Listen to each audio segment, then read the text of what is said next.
Sir Topham Hatt sat in his office listening to the noise outside. The passengers were angry. The station master came in. "There's trouble in the shed, sir. Henry is sulking, there's no train, and the passengers are saying this is a bad railway." "Indeed," said Sir Topham Hatt. "We cannot allow that." He found Gordon, James, and Henry looking very cross. "Come along, Henry, it's time your train was ready." "Henry's not going," said Gordon.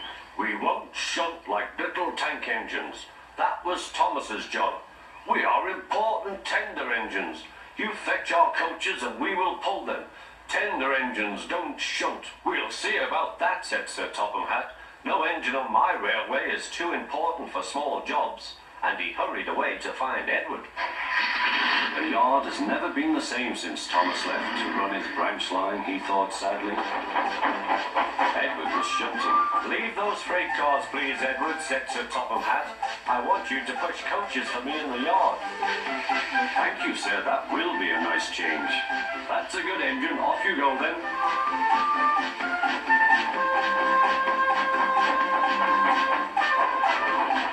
So Edward found coaches for the 3 engines, and that day the trains ran as usual.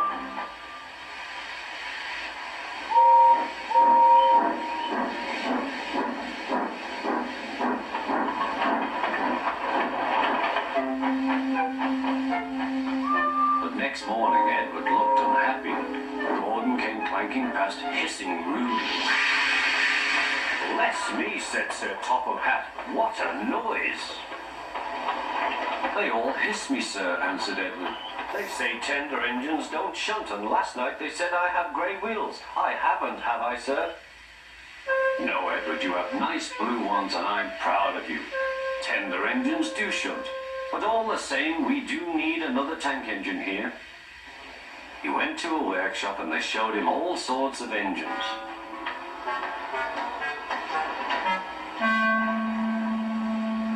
At last he saw a smart little green engine with 4 wheels. "That's the one," he thought.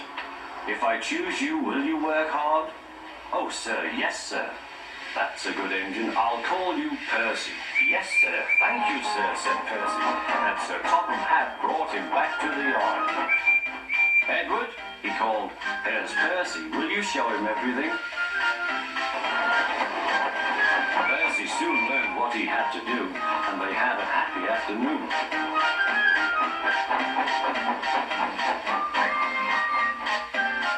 Then Henry came by, hissing as usual. Went Percy. Henry jumped and ran back to the shed. "How beautifully you wheezed him," laughed Edward. "I can't wheeze like that." "Oh," said Percy, "that's nothing. You should hear them in the workshop. You have to wheeze loudly to make yourself heard." Next morning, Thomas arrived. "Sir Topham Hatt sent for me. I expect he wants help," he said to Edward. "Shh, shh. Here he comes," replied Edward. "Well done, Thomas. You've been quick. Listen, Henry, Gordon, and James are sulking. They say they won't shunt like little tank engines. So I have shut them up, and I want you both to run the line for a while." "Little tank engines, indeed," snorted Thomas. "We'll show them. And Percy will help too." "Oh, sir, yes, sir. Please, sir," answered Percy. Edward and Thomas worked the main line, greeting each other as they passed by. Percy puffed along the branch line. Thomas was anxious about Annie and Clarabel, but both driver and conductor promised to take care of them. There were fewer trains, but the passengers didn't mind. They knew the 3 other engines were having a lesson. Gordon, James, and Henry were cold, lonely, and miserable. They wished now they hadn't been so silly.